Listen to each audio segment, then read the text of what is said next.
Sakshi, and today we will do our chapter number 5, that is footprints without feet, and that is taken from your class 10 book. Book name is Footprints Without Feet. Footprints without feet means बिना feet के footprints. अब बिना feet के footprints कैसे हो सकते हैं? That means यहाँ पर जो फुटप्रिंट्स हैं वो किसी इनविजिबल मैन के हैं. इनविजिबल मैन मीन्स जो दिखाई नहीं दे रहा, जो बिल्कुल अदृश्य हो गया है. Okay students, and this chapter is written by H.G. Wells. H.G. Wells is the writer of this chapter. Yesterday we have read about the whole summary of this chapter. In this chapter there is a scientist, name is Griffin. Scientist name is Griffin. And Griffin जो है एक ऐसा formula बनाता है जिससे human being means human body, इंसान की जो बॉडी है वो इनविजिबल हो जाए. So students, I hope you all have watched that video. Is a summary of chapter 5, Footprints Without Feet. Today we will read the chapter one by one paragraph. So open your books. Chapter number 5, Footprints Without Feet. That can a man become invisible? क्या कोई man invisible हो सकता है? Invisible means जो बिल्कुल भी दिखाई ना दे. This is the story of a scientist who discovers how to make himself invisible. ये स्टोरी जो है वो एक साइंटिस्ट की है. हु डिस्कवर मीन्स किसी चीज की खोज करना. Who discovers how to make himself invisible, कि खुद को कैसे इनविजिबल बनाया जाता है.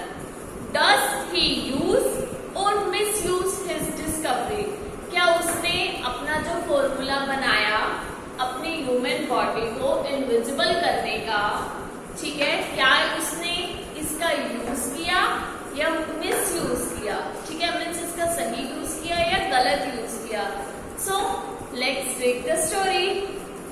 The two boys started in surprise at the fresh muddy imprints of a pair of bare feet. Bare feet का मतलब होता है, bare feet मतलब नंगे पैर, मीन्स पैरों में कुछ भी नहीं डाला हुआ.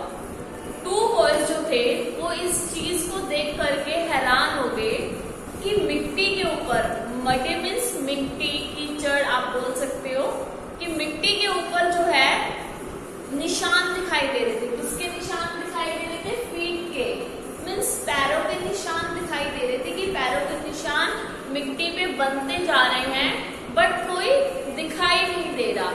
ये कैसे पॉसिबल हो सकता है? What was the barefooted man doing on the step of a house? अब वो कहते हैं barefooted man. Barefooted मतलब होता है wearing nothing in the feet. You can write barefooted.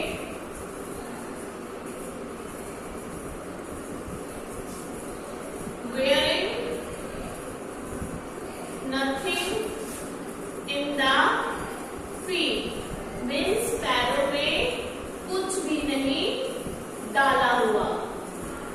For example आप हो, आप ऐसे खड़े हो और आपके सामने किसी के मिट्टी है, मिट्टी के ऊपर किसी के पैरों के निशान छपते जाएं, आप ही के सामने छपते जाएं. ये नहीं कि पहले से ही छपे हुए हो, आप ही के सामने छपते जाएं. तो आपके उस चीज को देख करके शॉक नहीं हो जाओगे कि अरे ये फुटप्रिंट्स कहाँ से आ गए, यहाँ पर तो कोई चल भी नहीं रहा. सेम एज वो टू बॉयज जो हैं वो फुटप्रिंट्स देख करके, मिट्टी के ऊपर फुटप्रिंट्स देख करके शॉक्ड हो गए थे, बिकॉज वो जो फुटप्रिंट्स है वो उन्हीं के आगे बनते जा रहे थे. Now read. What was a barefooted man doing on the steps of a house in the middle of London? कि लंदन के बीच में किसी हाउस की स्टेप्स, स्टेप्स होते हैं सीढ़ियां, जैसे हाउस में सीढ़ियां होती है ना, हाउस के बाहर भी लोगों के आपने देखा होगा सीढ़ियां बनी हुई होती हैं, मीन्स स्टेप्स बने हुए होते हैं कि वहां पर जो है किसी के नंगे पैरों के निशान कैसे आ सकते हैं। And where was the man, और मैन कहाँ है, पैर तो छपते जा रहे हैं बट यहाँ तो कोई है नहीं, है कहाँ वो पर्सन जिसके पैर छप रहे हैं। sorry as they gazed a remarkable sight met their eyes, जैसे उन्होंने बिल्कुल ध्यान से देखा, ऐसे देखा उन्होंने ध्यान से, एक अभी अभी अगेन, फिर फुटप्रिंट्स के साइन उनकी आंखों के आगे बने। A fresh footmark appeared from nowhere, means अभी अभी एक फ्रेश फुटमार्क बना मिट्टी के ऊपर, बट यहाँ तो कोई है नहीं, ये बन कैसे गया। अब वो इस चीज को देख करके बहुत ही ज्यादा शॉक्ड हो रहे थे। फर्दर फुटप्रिंट्स फॉलोड, फॉलोड का मतलब होता है पीछा करना, मीन्स अब वो जो है जो आगे फुटप्रिंट्स बन रहे थे उनके पीछे पीछे चलते गए, मीन्स उन फुटप्रिंट्स का पीछा करते गए कि ये फुटप्रिंट्स आ कहां से रही हैं। One after another, descending the steps and progressing down the street.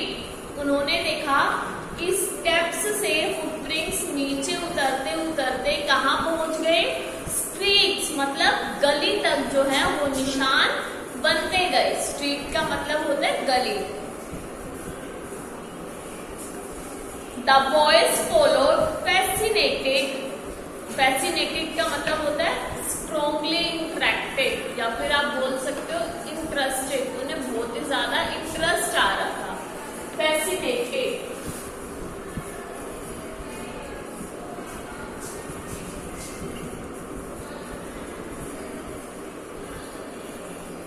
Strongly intended, और you can say that interested means वो जो बॉयज फुटप्रिंट्स के साइन देख रहे थे, अब उन्हें ये चीज जो है अजीब भी लग रही थी और उन्हें जो है इंटरेस्टिंग भी लग रही थी, इसलिए वो जो है उसका पीछा करने लग गए। Next one is the further footprints followed one after another, descending the steps and progressing down the street. The boys followed, fascinated, until the muddy impression became fainter and fainter and at last disappeared altogether.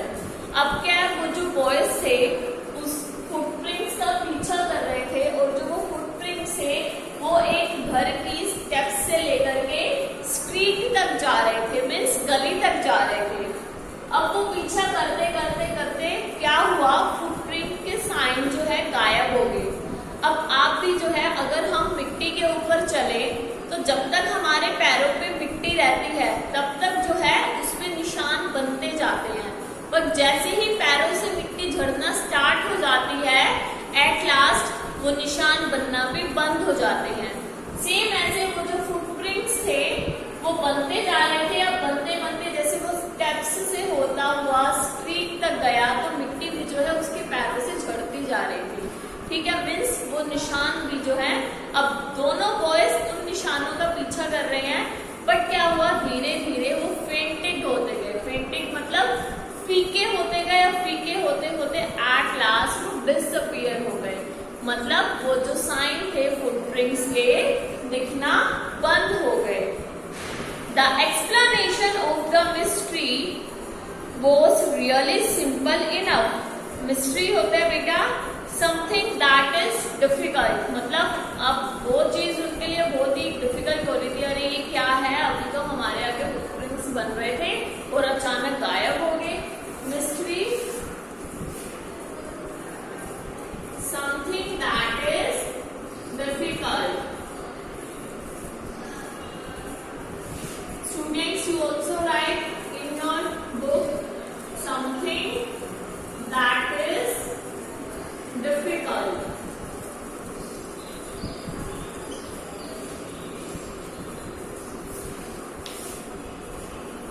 The bewildered boys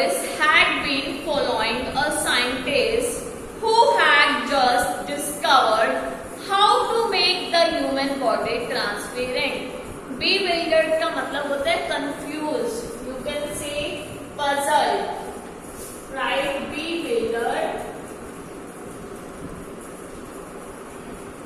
Bewildered, confused or puzzled.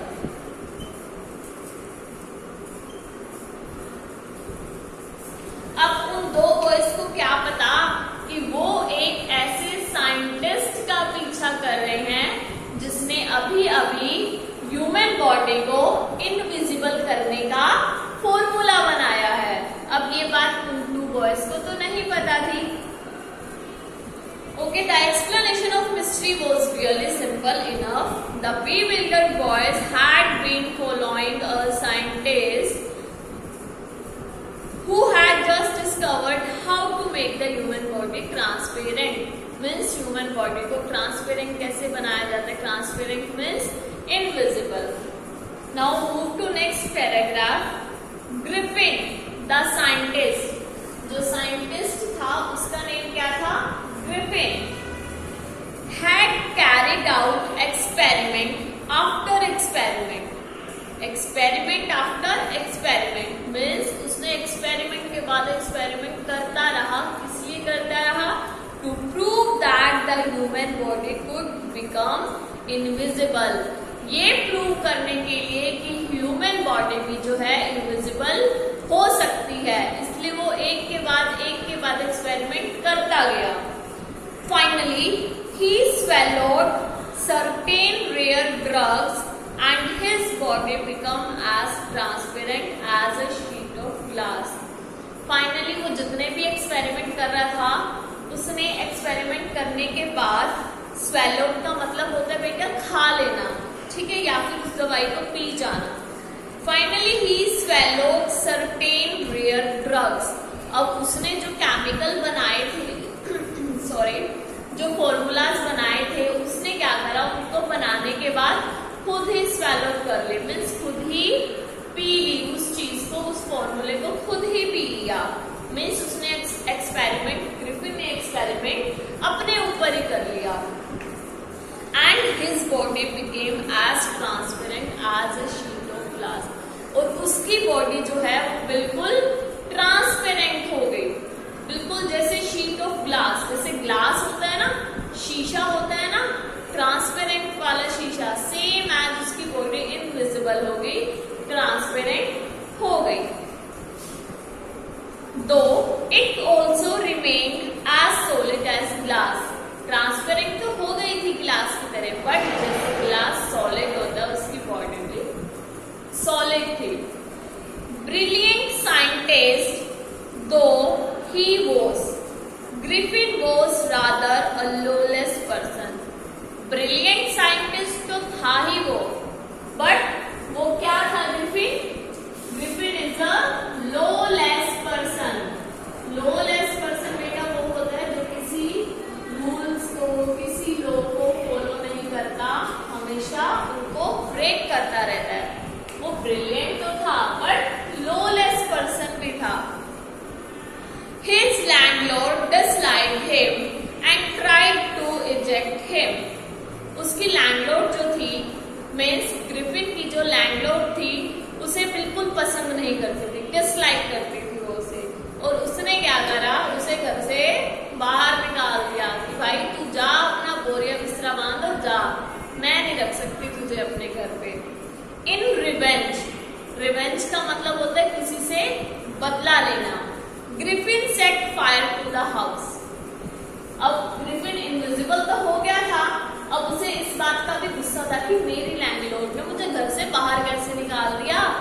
उसने क्या करा, invisible होकर के सबसे पहले उसके घर जाके उसके घर को आग लगा दी, उससे बदला लेने के लिए, मीन्स रिवेंज लेने के लिए. In revenge Griffin set fire to the house to get away. Without being seen, he had to remove his clothes. अब क्या हुआ, अरे भाई कोई आके तुम्हारे घर को आग लगाएगा, तुम उसको पकड़ोगे तो सही ना कि कहाँ उसको पकड़ के लेके आओ. सेम है, सब उसके पीछे पड़ गए थे.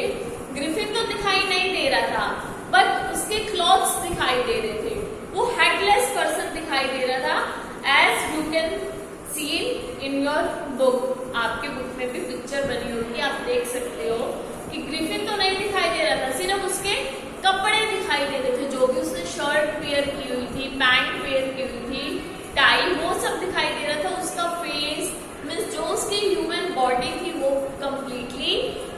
इनविजिबल थी। अब पहले तो लोग इस चीज को भी देख करके डर गए, अरे भाई बिना हेड के मैन और इसने आग लगाई है, फिर भी लोग उसे पकड़ने गए। उसने पता क्या करा, 1 बाय 1 अपने सारे कपड़े रिमूव कर दिए। अब कपड़े रिमूव कर दिए, उसकी बॉडी तो इनविजिबल है, किस लिए रिमूव करे, बचने के लिए, ताकि मुझे कोई भी पकड़ ना पाए। Thus it was that he became a homeless wanderer without clothes, without money, quite invisible until he happened to step in some mud. देखो अब क्या हुआ, एक तो होमलेस पर्सन हो गया था बिकॉज उसकी जो लैंडलॉर्ड थी, जो मकान मालकिन थी, उसने उसे घर से बाहर निकाल दिया था, ठीक है। और सेकेंडली क्या था वो, सेकेंडली अब तो उसने भाई कपड़े भी उतार दिए, ठीक है, उसके पास कपड़े भी नहीं रहे। थर्ड, उसके पास मनी भी नहीं थी, पैसे भी नहीं थे, ठीक है। अब वो क्या हो गया था, और वो इनविजिबल भी हो गया था। Until he happened to step, तभी जब वो लैंडलॉर्ड के घर को आग लगा के भाग रहा था ना, तभी उसके ये जो फुटप्रिंट्स हैं, ये जो उसके उसपे मड के ऊपर, वो भागते भागते मिट्टी के ऊपर से भागा, कपड़े उतार दिए उसने और वो भागता गया मिट्टी के ऊपर से, मतलब भागते भागते ही उसने कपड़े उतारे, वो मिट्टी के ऊपर से भागा। जब वो मिट्टी के ऊपर से भागा तभी उसके फुटप्रिंट्स जो है मिट्टी के ऊपर छप गए, मिट्टी के ऊपर इम्प्रिंट हो गए। तो यहाँ पे तभी वो जो 2 बॉयज से जिनकी बात हमने स्टार्टिंग में करी है कि उनको फुटप्रिंट्स दिखाई दिए थे, वो यही फुटप्रिंट्स थे जब ग्रिफिन लैंडलॉर्ड के घर को आग लगा करके भागा था। Okay, now next paragraph, he escaped easily enough from the boys who followed his footprints in London. अब वो जो है उन बॉयज से भी बच करके निकल गया था आसानी से, जो जिन बॉयज ने फुटप्रिंट्स देखे थे। बट हिज एडवेंचर होता है अनयूजुअल एक्सपीरियंस, और you can say that daring, right, adventure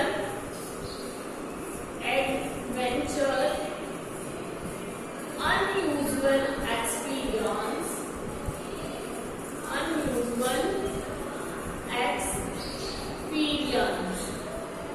और daring।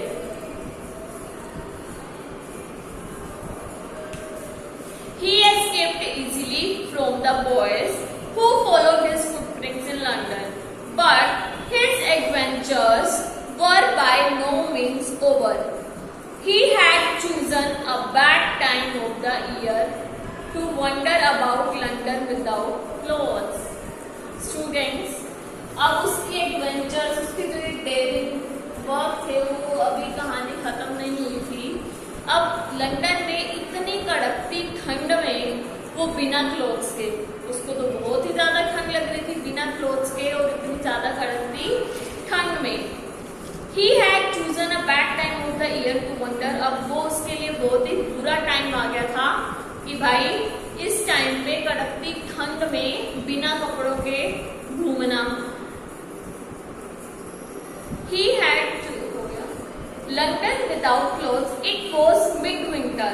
ये जो है बिल्कुल विंटर जब स्टार्ट होती है ना, वो मिड विंटर आ जाती है, जब बहुत तेज ठंड होती है, तब का टाइम था। The air was bitterly cold. Bitterly होता है एक्सट्रीमली, मतलब बिल्कुल कड़ाके की ठंड जो बिल्कुल शरीर को आके चुभती है। Bitterly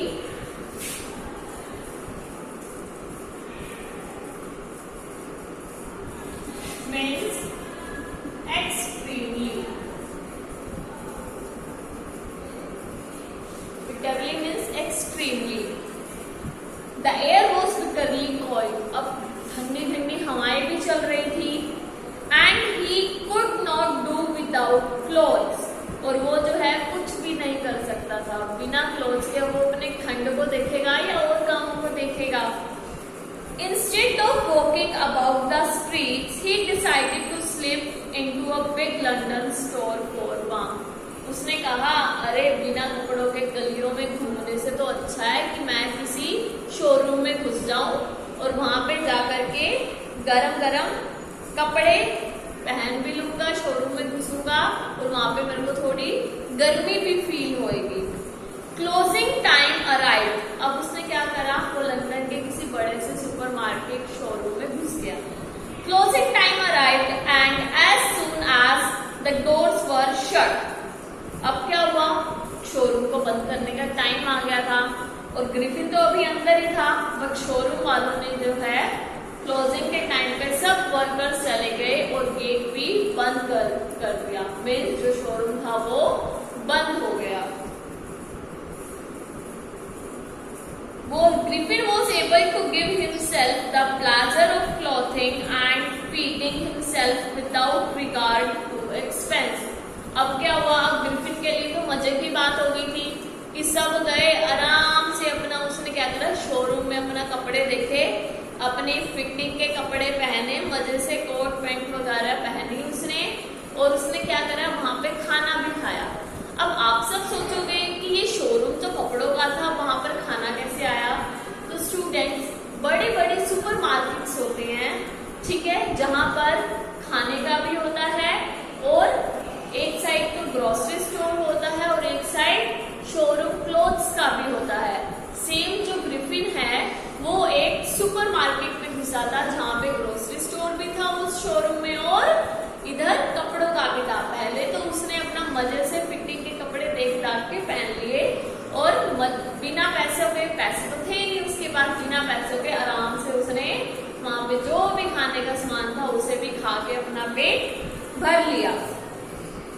He broke open boxes and wrappers and fitted himself out with warm clothes। उसने क्या करा, वो जो कपड़ों के बॉक्स होते हैं फाड़े, उनके रैपर फाड़े, अपना आराम से कपड़े निकाले और देखे भाई मेरे को कौन से फिट आ रहे हैं, उनको पहने, ठीक है, आराम से उसको वार्म क्लोथ्स पहने। तो ठंड थी ना, इसलिए उसने वार्म क्लोथ्स पहने, मीन्स गर्म कपड़े।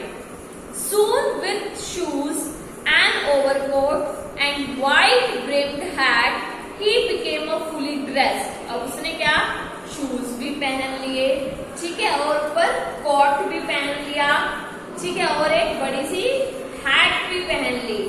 He became a fully dressed and visible person। अब वो जो है fully dressed और visible person लग रहा था, मीन्स उसका हेड तो नहीं दिखाई दे रहा था, बट पूरे कपड़ों के, शूज के साथ, हैट के साथ वो एक विजिबल पर्सन लग रहा था, बट उसका फेस जो बॉडी है वो नहीं दिखाई दे रही। In the kitchen of the restaurant he found cold meat and coffee। अब वो रेस्टोरेंट, भाई उसको कपड़े मिल गए गरम, शांति आ गई उसे, अब वो किचन में जाता है रेस्टोरेंट की, उसे वहां मिलता है कोल्ड मीट, मीन्स ठंडा मीट, मांस जिसे बोलते हैं, and coffee. And he followed up the meal with sweets and wine taken from the grocery store। और उसके बाद उसने जो है खाने में क्या, स्वीट्स भी ली और वाइन भी ली, कहाँ से, ग्रोसरी स्टोर से। Finally he settled down to sleep on a pile of quilts। Pile of quilts का मतलब है रजाइयों के ढेर, pile of quilts मीन्स रजाइयों के ढेर।